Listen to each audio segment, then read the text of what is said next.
Hey everyone, and welcome to today's webcast, Be Cyber Smart, Approaches to Ensure Library Security, Privacy, and Reliability, brought to you by Library Journal and sponsored by Ex Libris. My name is Joshua Bean, webcast manager for Library Journal, and in just a few moments I'll hand things over to Daniel Friedman to get things started on the presentation. But first I wanted to go over some housekeeping. First up, your screen is completely customizable, and you can resize any of the windows and move them around, so feel free to adjust them as needed to get the most out of your desktop space. If you accidentally close any of the windows, you can bring them back up by clicking on the appropriate widget down at the bottom of your screen. And if you have any questions for our presenters during the webcast, you can submit those, and then we'll respond to them at the end of the webcast. A copy of today's slide deck. Hold on just a second, Daniel. You're moving the slides for me.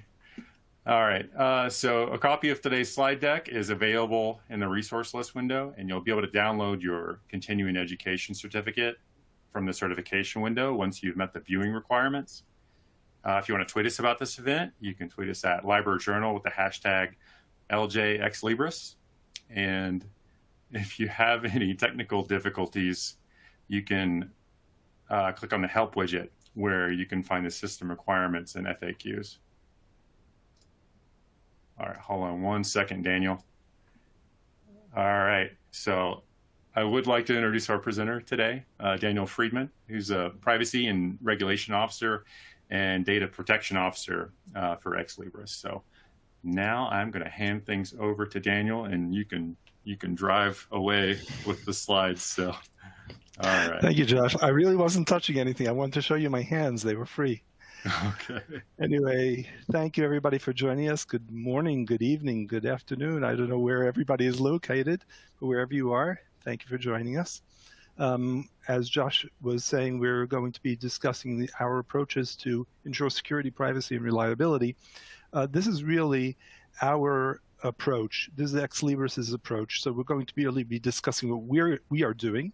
Hopefully, you'll be able to take away from this some thoughts on what you might do in your own environment to make things more secure, more reliable, more private. And I hope this will prove valuable to all of you. Today, as we just said, we'll be discussing how important security, privacy, and reliability is. We'll talk about that a little bit. And after that, we'll discuss our approach to handling that. And then hopefully we'll have a little bit of time for some concluding remarks and a few questions if you have any. So let's get started.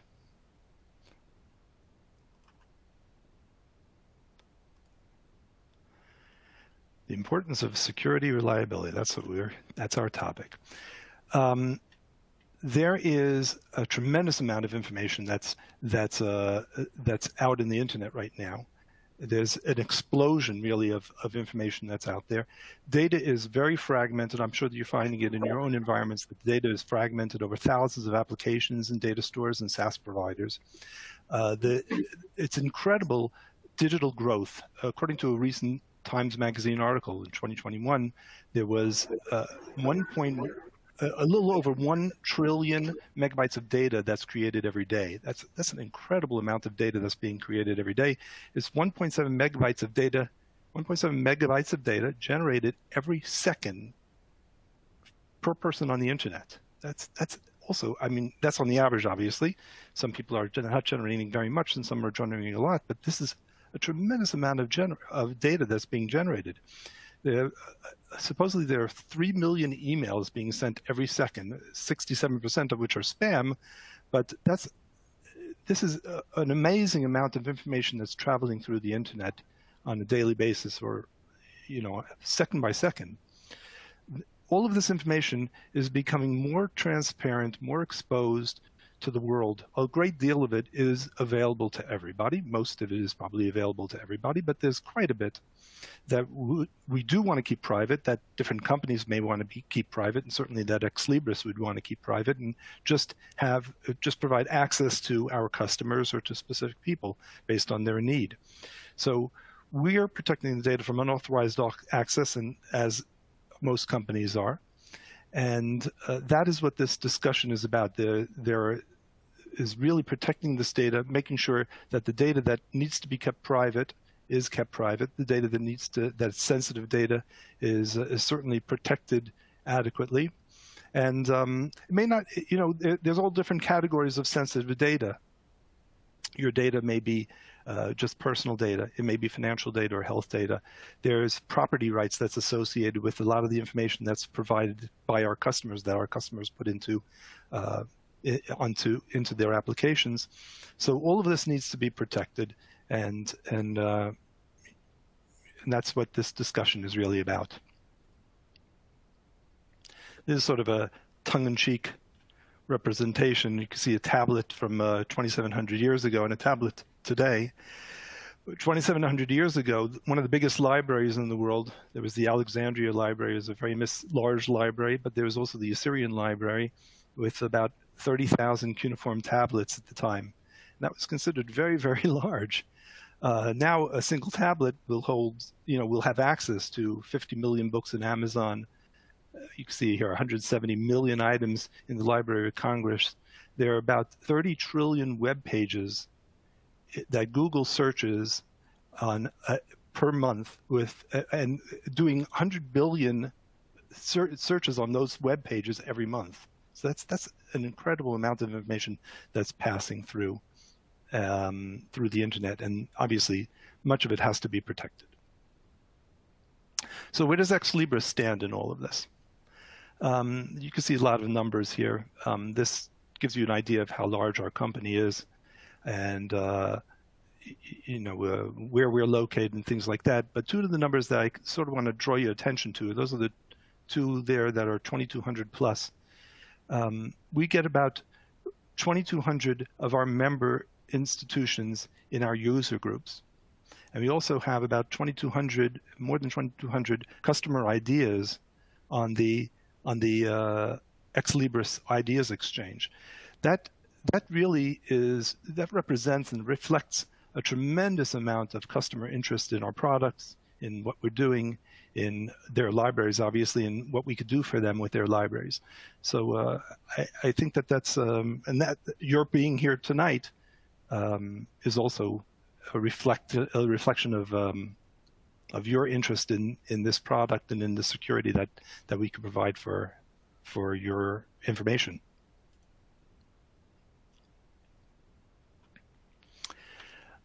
The Ex Libris platforms and solutions have pillars for each of these areas that you see across the bottom: the user experience, mobile, cloud operations, etc. We've got pillars for each of these. What this slide is there to show you, you can see all of our products across the top, but across each of those products, one of the pillars is security and privacy. So we have dedicated staff that's addressing security and privacy, and we have an organization. Pretty much everybody in the organization has their ear to the needs of security and privacy. They're certainly well aware of it. There's a tremendous amount of awareness training that goes on, and from developers in every walk of life throughout the organization, our employees are interested and they're contributing to the security and privacy of the application and the environment in general. We'll talk a little bit more in a few of the future slides and some of the coming slides about some specifics of what we're doing with the security and privacy. But in the different areas, it may be encryption that they're worried about or that they're implementing, whether they're developers. It could be any kind of area of security or privacy, that depending on what their role is in the organization. So why is all of this important? You can see a few of the reasons here. Obviously, protecting against unauthorized access to your data is a very, very important part of this. And that is a big focus of what we're doing. The reason, again, a lot of the information is public information. It's not necessarily very sensitive information. Much of the information, it's just maybe identifiable information. In many cases, it's authors of books and other such information that's readily available.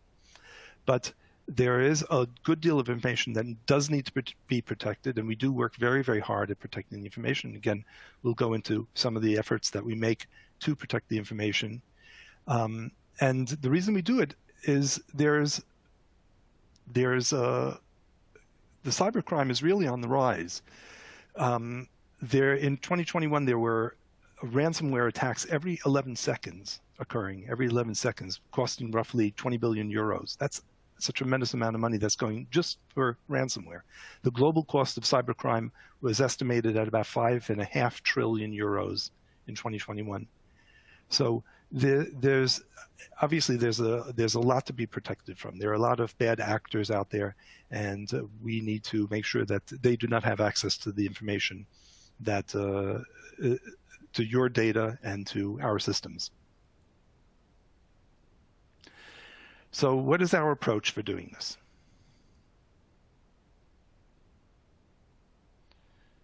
Okay, well, you can see here much of our vision and mission.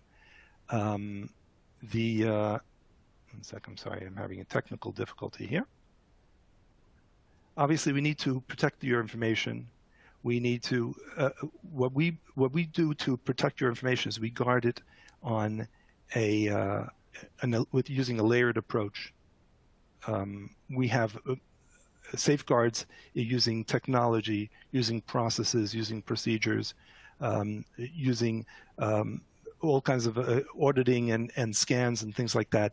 So there is a layered approach to providing the security over the environment.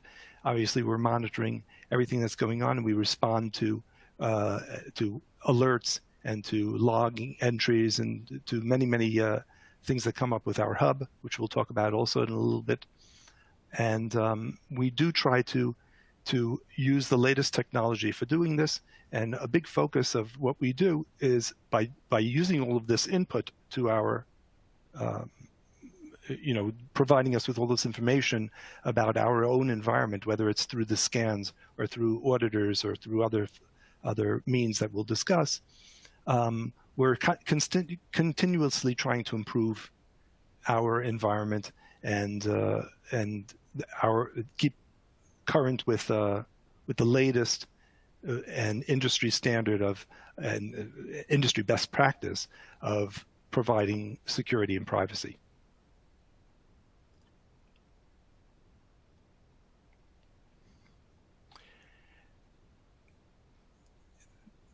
We're providing, there's auditing going on both on the internal level and the external level.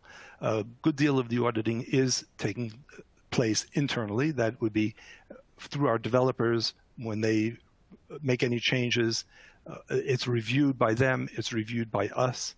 They run scans against any of their changes. So there are many exercises that are being done internally, and there you can see some of the products that we're using here to do a lot of that and to monitor the environment.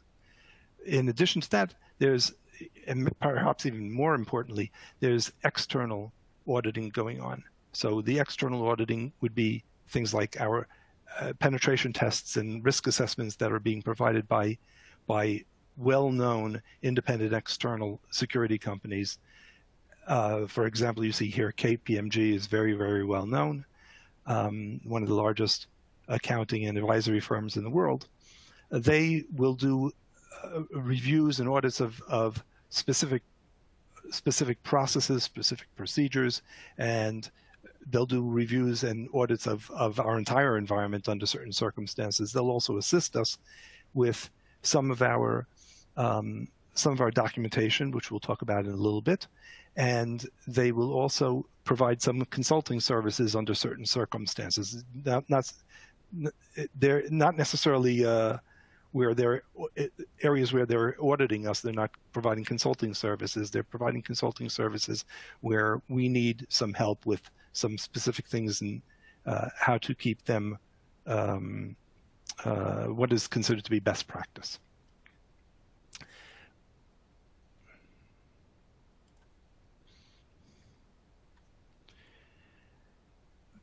This slide is probably one of the more important slides within this presentation.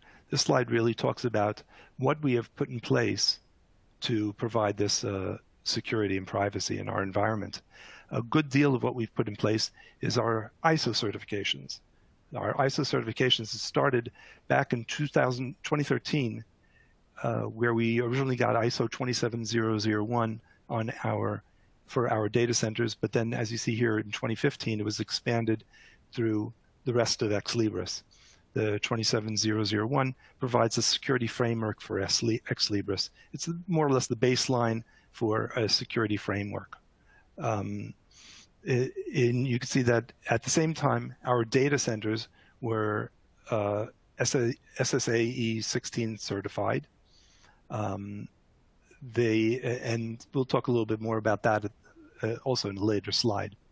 In 2016, we introduced privacy in the cloud with 27018. 27018 is, well, let's skip ahead to 2018. In 2018, we introduced the ISO 27017 cloud security. That is very similar to the 27001 that we introduced in 2015. It's a baseline, just as the baseline for 27001 is for the security framework in the organization in general. 27017 is the baseline security for cloud. And in as I started saying before, in 2016 we introduced the 27018. Kind of goes hand in hand with the cloud security certification. That introduced privacy in the cloud. In the following year, in 2017, we were certified for 22301, ISO 22301, which is business continuity management. So business continuity management helps the organizations protect themselves against cyber attacks and to manage the risks that are associated with the use of technology, incident response, cyber response, things like that. That's 22301. Oh, I'm sorry. That 22301 is business continuity management. So business continuity management obviously helps us deal with any kind of interruptions to our business, anything that's unexpected.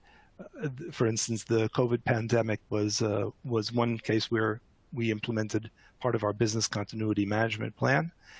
We do all kinds of business continuity management tests. We do it on an annual basis, and that's all in compliance with 22301.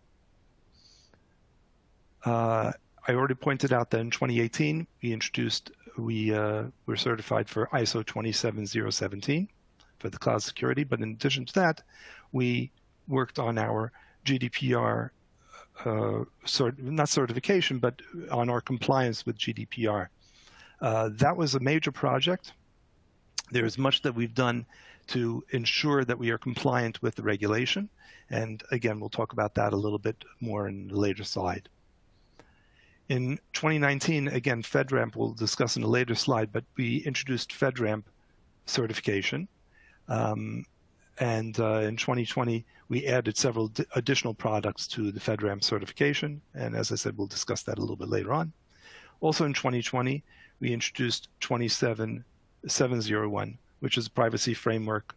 That's the privacy framework for us. That's again, similar to the first ISO certification 27001, which is a security framework in general. The privacy framework, or PIMS, is a privacy information framework that makes sure that we've got all the policies and procedures in place and everything in place to provide proper privacy protection. In 2021, we introduced 27032. I already mentioned that. That's to help for cyber attacks and managing the risks with incidents. We'll talk a little bit more about our incidents response a little bit later. And in 2022, again, we added another product into FedRAMP, and at the same time, we performed a self-assessment for the ENS, which is the Spanish regulation. There's a set of security controls and standards that are required to be implemented by service providers providing service for companies in Spain. So that was an additional, it's not necessarily a certification, but it is a self-assessment that we have passed, and that we have enables our Spanish customers to use our products as well.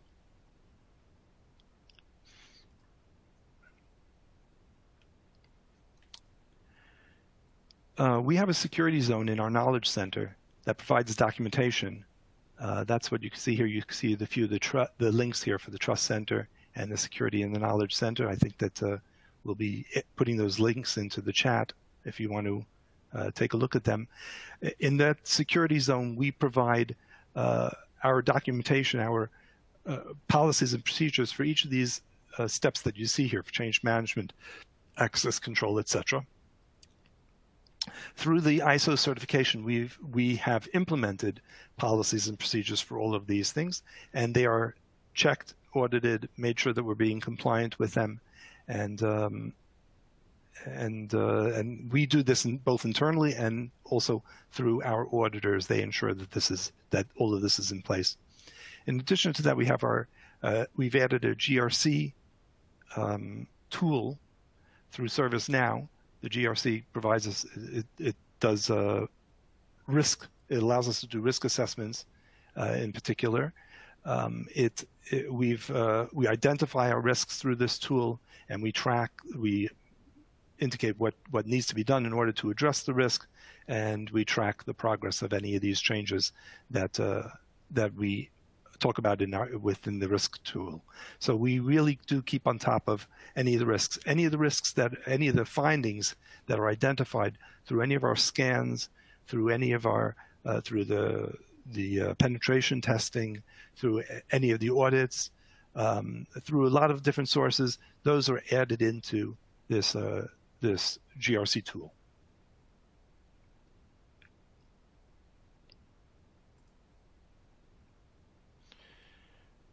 Three years ago, we decided to make our security and privacy a little bit more transparent. We've seen that a lot of other large companies were doing this as well. So we implemented our Trust Center. Through the Trust Center, you can see that you have these links for security, privacy, compliance, and availability. Each of those links provides you with a wealth of information of our policies, our procedures, our other documentation that may be involved in this. So for example, through the privacy link, you could see how we are addressing all kinds of aspects of privacy, and especially GDPR privacy. We'll talk a little bit more about the specifics of that, but you can see all of this through the Trust Center. This is readily available. If somebody this is not just to our customers, and obviously not just internally. If anybody does a Google search of the Ex Libris Trust Center, you'll be able to find this page. So this is something that we've put out there to be completely transparent, both to our customers and to any potential customers, anybody who wants to know about what we are doing about privacy, security, compliance, and availability.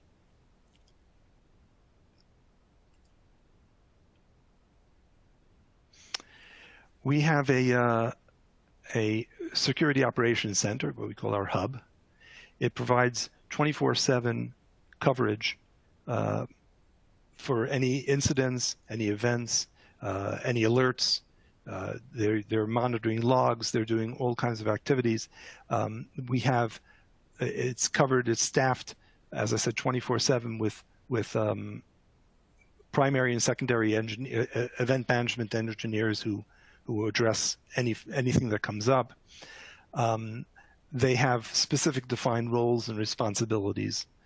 The SOC triggers events. So usually the events will come if there is any event, if there's anything that we need to give our attention to, they'll contact us.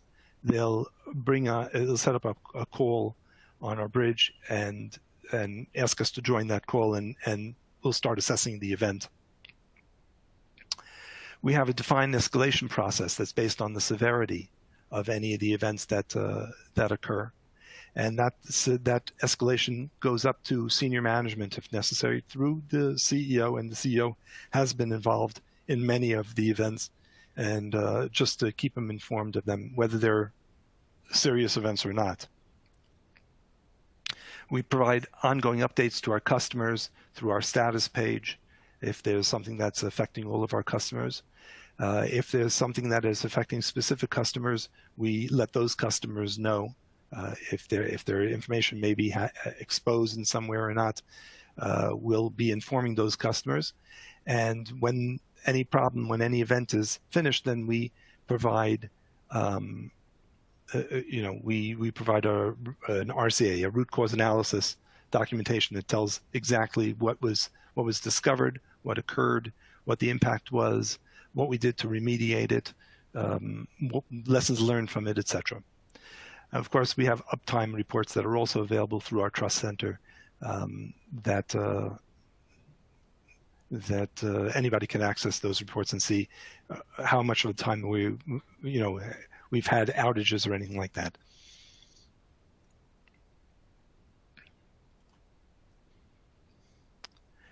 Our security and privacy covers each of these areas, each of these domains. That applies all across the company.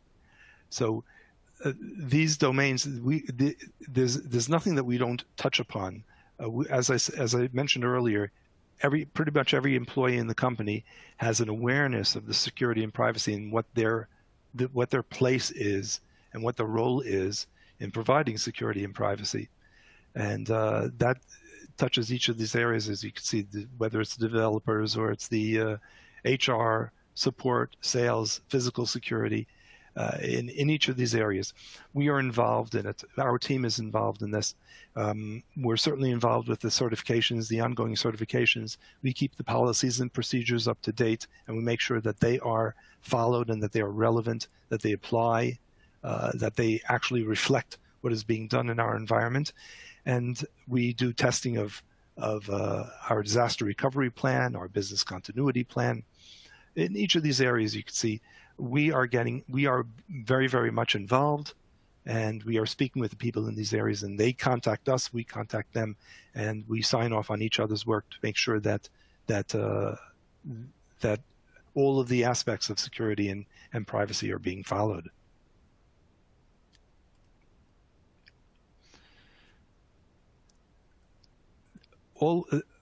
I just want to talk a little bit more specifically about privacy in the cloud. And up until now, I've been talking about that in general and lumping it together with security.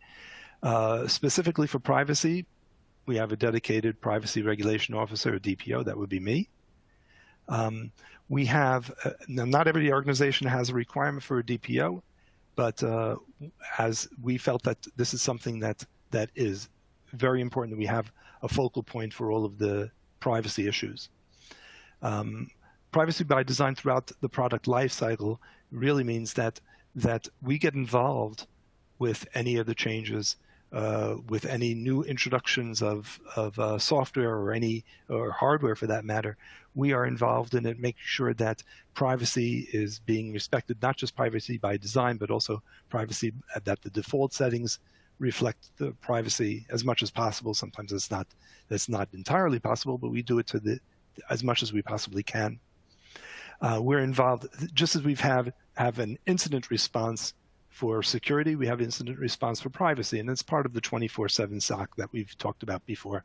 They know when there is a security issue, and they know when there is a privacy issue, and they direct it obviously to the appropriate people. There's a lot of overlap of roles, and there's a lot of the same people get involved for any of those types of incidents, but we do have specifically privacy incident response team.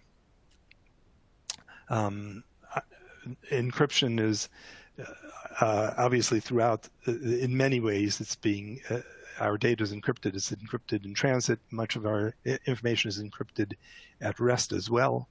Our hard drives are certainly encrypted. So we're making sure that is one of the ways, that's just one of the many examples of how the information is being kept secure and private.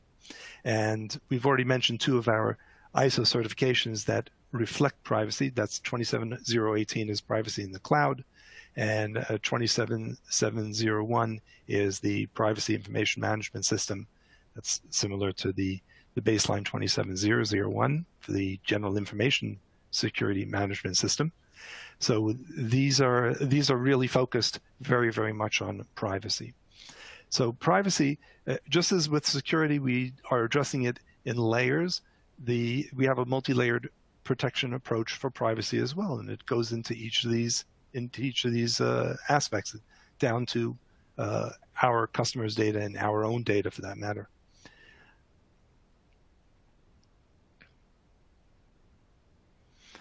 One other thing I do want to mention here is that I'll talk about it a little bit more in a later slide, but we do have privacy impact assessments that are being performed by an external company, by KPMG. We'll address that a little bit later.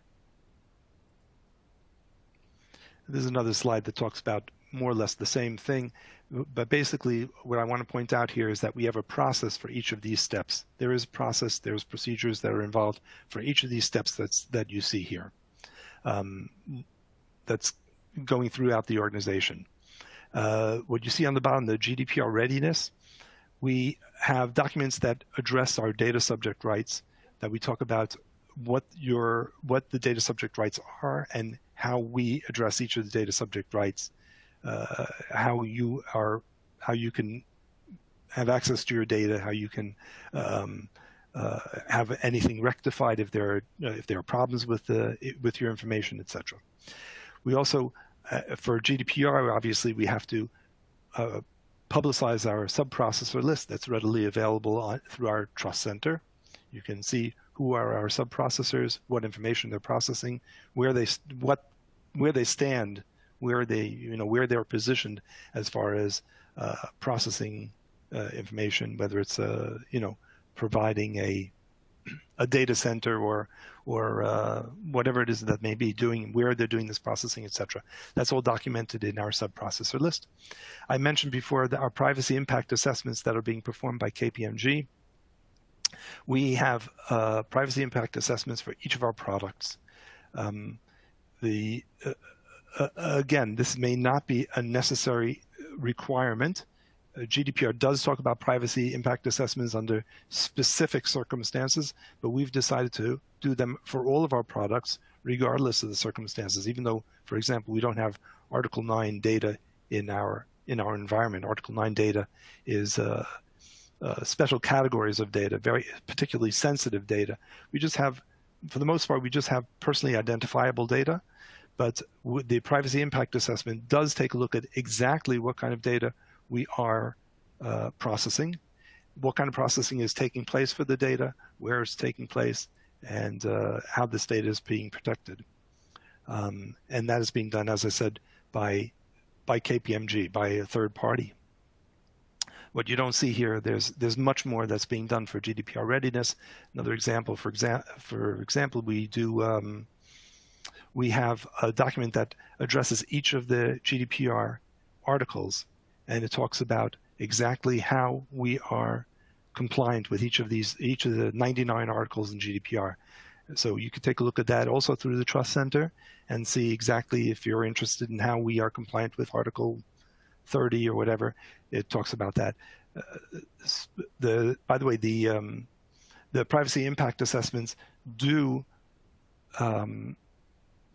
represent our compliance with Article 30, which is the records of processing activity. So we do have records of processing activity, and that is fully documented within those privacy impact assessments.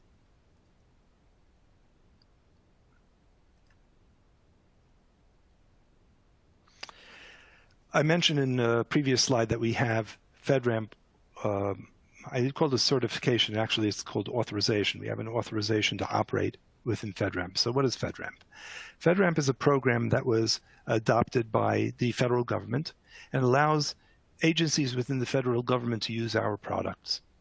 We have a dedicated environment for FedRAMP because the FedRAMP program has special requirements within it that don't necessarily apply to the rest of our products. That's not to say that our products it provides a more secure environment. The FedRAMP controls that you see here listed, those same controls exist in the rest of our environment. It's just that the FedRAMP environment, it usually undergoes a greater amount of scrutiny. So, for example, we have to do much more frequent scans in the environment. We have to do continuous monitoring and review with our FedRAMP sponsor on a monthly basis. So any findings from the scans, any changes that we make in our environment have to be reviewed, presented to our sponsor, and reviewed by them as well as us, and undergoes a tremendous amount of scrutiny.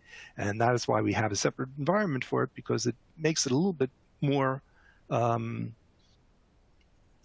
few more steps involved in introducing changes in our environment.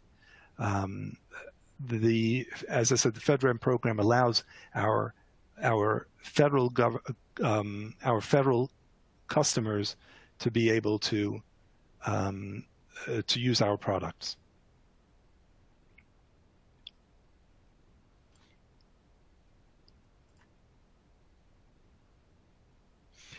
We automatically block any suspicious type of activity that we see. You see a large number of products and tools listed on the bottom of the screen there.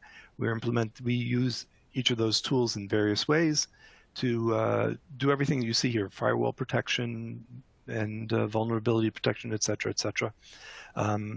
We do it in a very proactive manner.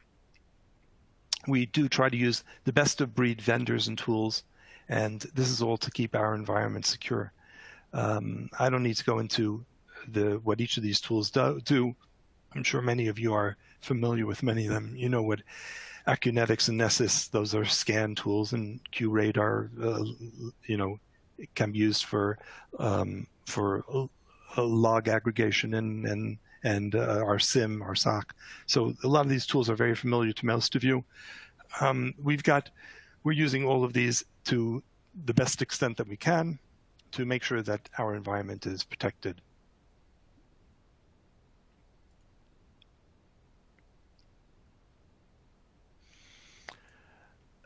We have implemented ransomware readiness. That's part of one of our ISO certifications involved. One part of it obviously was being protected and being ready for ransomware type of attacks, which are, as I mentioned, are becoming ever more prevalent. We identify 3 pillars in protecting ourselves from ransomware attacks, and that's the people, the processors, and the processes and technology. So for people, most ransomware attacks start off with phishing. Almost all ransomware attacks, there are very, very few of them are done through hacking into an environment. Usually it's done through phishing campaigns where somebody slips up in some way, provides a password, provides some information that maybe they shouldn't have, and that gives the hacker basically access into the environment. So we have a tremendous amount of privacy and security awareness training that goes on, at least at an annual basis. There are several courses that every employee has to take. There are presentations that they take, that they listen to, and we run phishing campaigns that make sure that they're familiar with it, that they've seen a lot of the things that would tip them off to phishing attacks and things like that. And as far as processes and procedures, we have our incident response procedure that's in place. We have internal procedures, and we've got external procedures for incident response. So the incident response procedures mostly internal.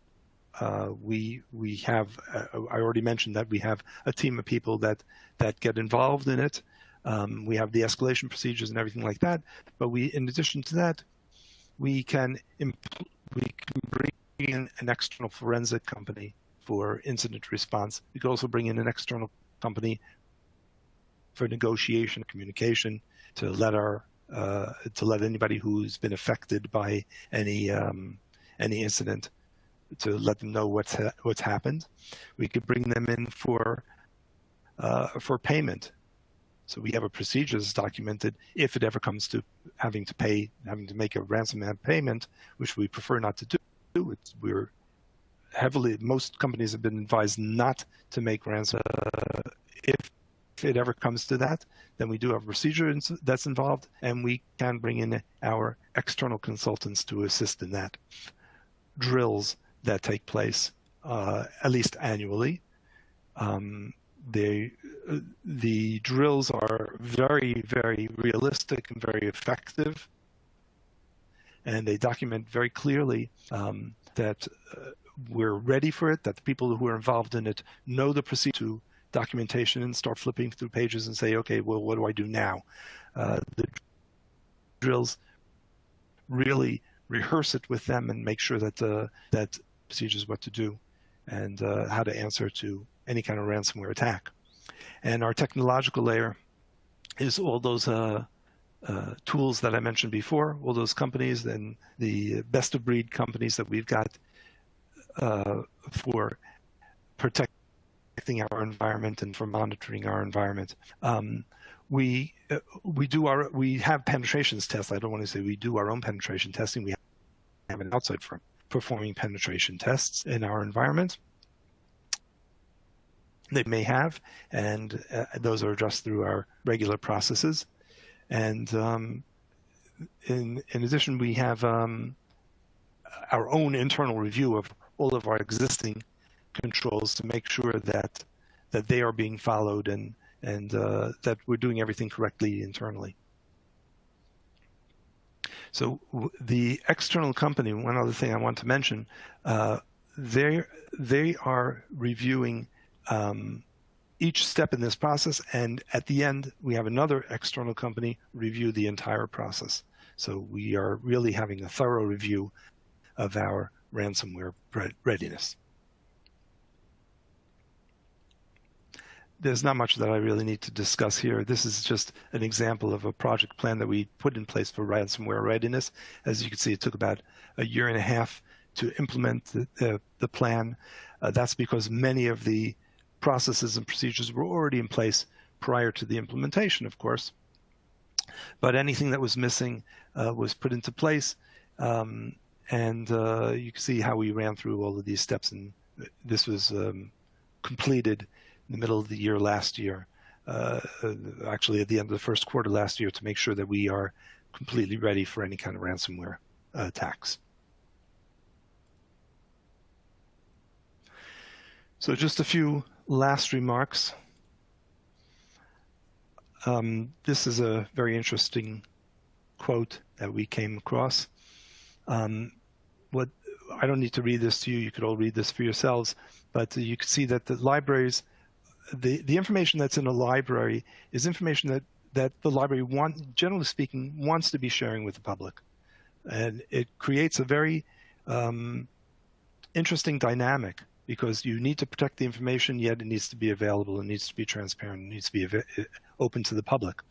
So I sort of view that as my role as well. My role within the organization is very much, it's not to tell everybody what can and cannot be done. It's more important, it's to inform people how they can do the things that need to be done and do them in a safe and secure manner, and in preserving privacy, preserving the security.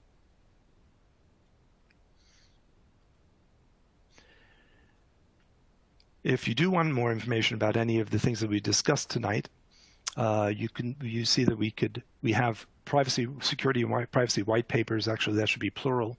We have several white papers that you can see through our Trust Center. They go into a great deal of detail on specific topics in some cases, and they are obviously covering all of the aspects of security, privacy, compliance, and reliability.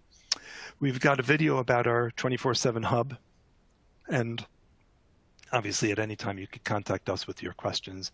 We've got a link that's again provided. I hope it's being provided in our chat. If it's not, and if there's anything that was missing, and you need more information, then please contact us, and you can contact us through our website, or you could contact us through the email invitation that you got for this. It'll be forwarded to us in one way or another, and hopefully we'll be able to answer any of your questions and direct you to whatever it is that you need to get access to. Well, again, I thank you all for attending, and see if we have any questions.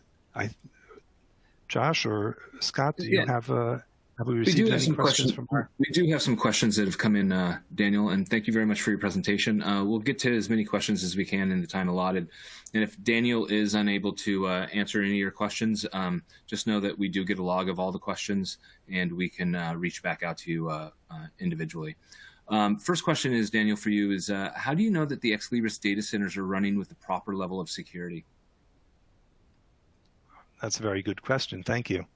Our data centers I think I mentioned it on a previous slide that they are SSAE 16. They are now SSAE 18 or SOC 2 Type 2 certified.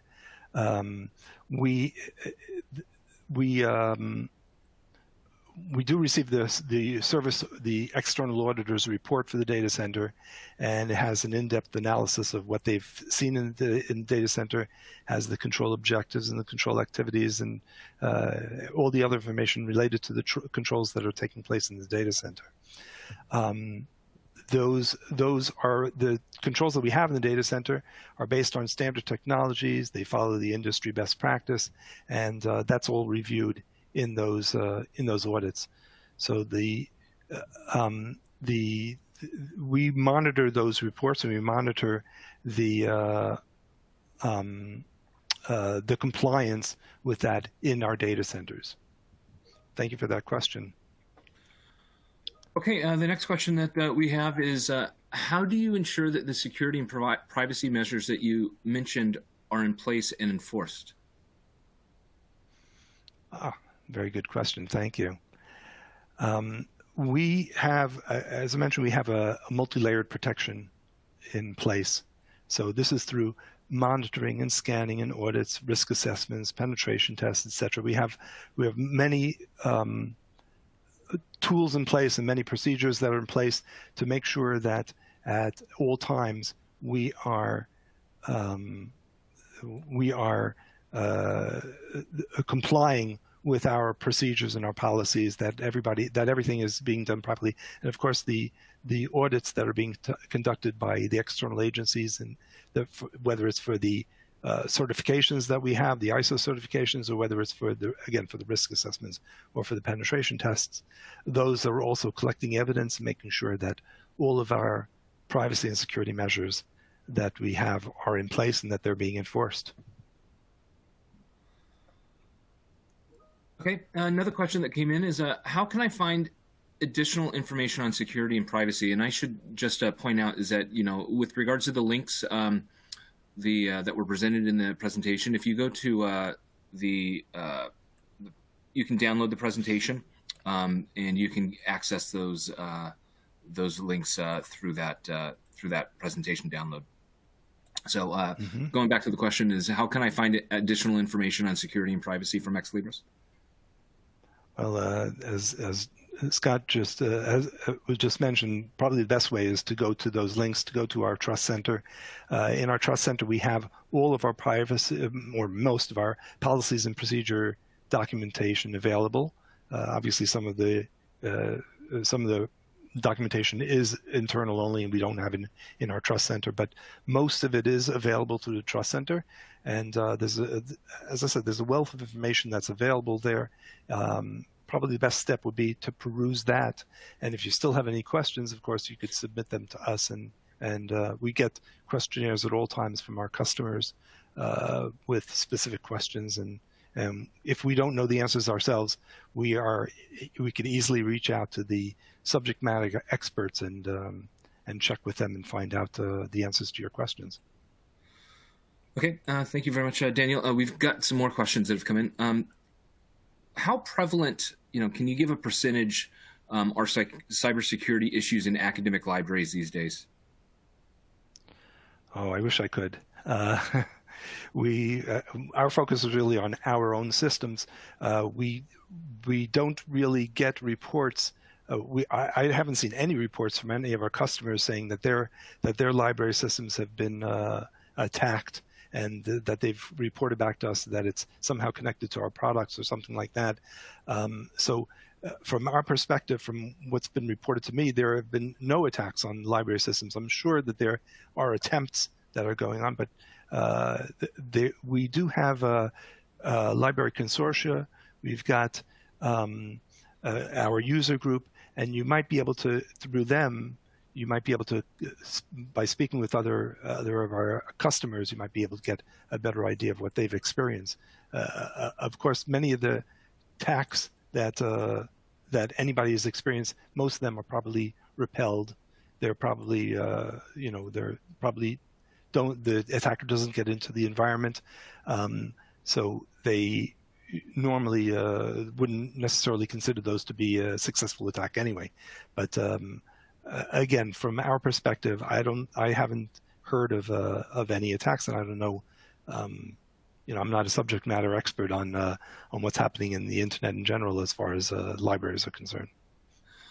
Well, this leads into the next question. That was a good setup for you. In the event of an incident, let's say that one would happen, what information and testing would you need from us immediately? What information would we need from the customer? I'm curious if that's what they're saying. Yep. We work very closely with the customer in case of any incidents. Of course, again, we do not have that many incidents. Most of our incidents are anything that's happened is usually very, very minor. It's usually due to, somebody clicking on the wrong button in effect, let's say making an attachment in an email that he shouldn't have, or not following a procedure correctly. It's usually not associated with an attacker. Some of the incidents are technical flaws that we've seen in the code in our products. So we may need a customer to work with us to recreate what they've experienced, or to provide some log data or something like that. It all depends on what exactly happened, what the customer experienced. And we, as I said, we work very, very closely with the customers. We inform them as quickly as we can of anything that any exposure of their data, and try to say, for example, if there was some sort of exposure of data or potential exposure of data, we'll reflect it back to the customer and say, was this done by one of your employees, or was this done by an outside? Can you confirm this? So again, we work very, very closely with the customers, and I really can't say that there's any standard kind of data that we would request in any kind of an incident. It all depends on what the nature of the incident is. Okay, yet another question is, with your expertise, it seems like you and your group would be an excellent source of help and information for libraries. From your perspective, what are some of the things libraries need to do better to improve our local security and privacy? That's a very good question. Thank you. First of all, probably would be following a lot of the procedures that we've outlined tonight. We've talked about the protection in layers. It's a good idea to do that. That involves firewalls, it involves the WAF, it involves using technology and tools and best of breed products in order to provide this. It involves having frequent scans of your environment and having oversight from both internally and externally. So implementing all of those things on your own would be one of the important steps in doing that. I would advise also following the rules of GDPR is a good start too. So data minimization, you would want to minimize the amount of data that you've got that you're placing in the internet. So if you only need to put a person's name and not their email address, then only put his name into the application. Minimize the amount of data that you're putting into even if it's not sensitive data. Put data into the correct fields. We find that sometimes users using our products will put personal or sensitive data into not generally sensitive data. They'll put personal data into fields that were intended for general text, for a description of a problem that the customer is having. It's usually not a good idea to put personal data into those fields. We usually have fields set up for that specifically, where they could enter, here's my name, here's my contact information, and to leave all the other contact information out of those text fields. So use the products correctly, and that helps us. As I mentioned in one of the first slides, with that with the person drowning in the data, I mentioned that data is distributed very, very widely across the environment. and in many locations. We want to minimize the number of those locations. So you want to really consolidate it to the proper fields that were intended for storing the data. That's probably the best advice I could give, is keep the sensitive data out of the system, keep the identifiable data in the proper fields, that we could protect it properly and keep it out of the places where that people have more access to, if it's data that you do not want to have exposed. Okay. We're approaching the top of the hour, so why don't you just move to the last slide? And I do have a couple more questions that we can squeeze in. In the last slide, we'll have Daniel's email address, so you can email him directly if you wish with any additional questions. First question is, can a user request all collected data about them, and what is the possibility of requesting their data to be deleted from Ex Libris' server? Yes, a user can request the information about them. You might want to keep in mind that from a GDPR perspective, we are generally considered to be the processor of the information, not the controller of the information. So it's always best that the user contact the institution that they're working with for their data. So, for example, if it's a patron of a library, or if it's a student at a university, then they need to go back to the university or to the library and ask that their data be presented to them from there. And of course, the university and the library, our customer, can contact us and get our assistance in providing that information. Most of the information, or much of the information, the institution can extract themselves. But if they do need assistance, we're always there to provide the assistance. And again, we do have this all documented in our data subject rights document. It shows you how to get access to the information in most cases. If you want your information deleted, that's a little bit trickier. Again, you need to go to the controller of the information. So that would be the university or the library. We will generally not delete your information because it doesn't belong to us. It belongs to the user, and it belongs to the institution. But when the institution is no longer our customer, all of that data is deleted when they're no longer our customer after a certain amount of time. And if an individual user wants to have his information deleted, that can be done. Again, it would involve usually with the institution contacting us and getting our assistance with that. Okay, I'll leave the last question here. Is when talking about privacy, how do you protect patrons' research or personal information research on medical services that may be legal in the jurisdiction of one U.S. state, but which are deemed illegal in another U.S. state, when that state claims jurisdiction of its citizens while in another state and issues a subpoena for search information on an IP of its citizen? Left the toughest one for last. Wow. Yes, that's a very, very specific question.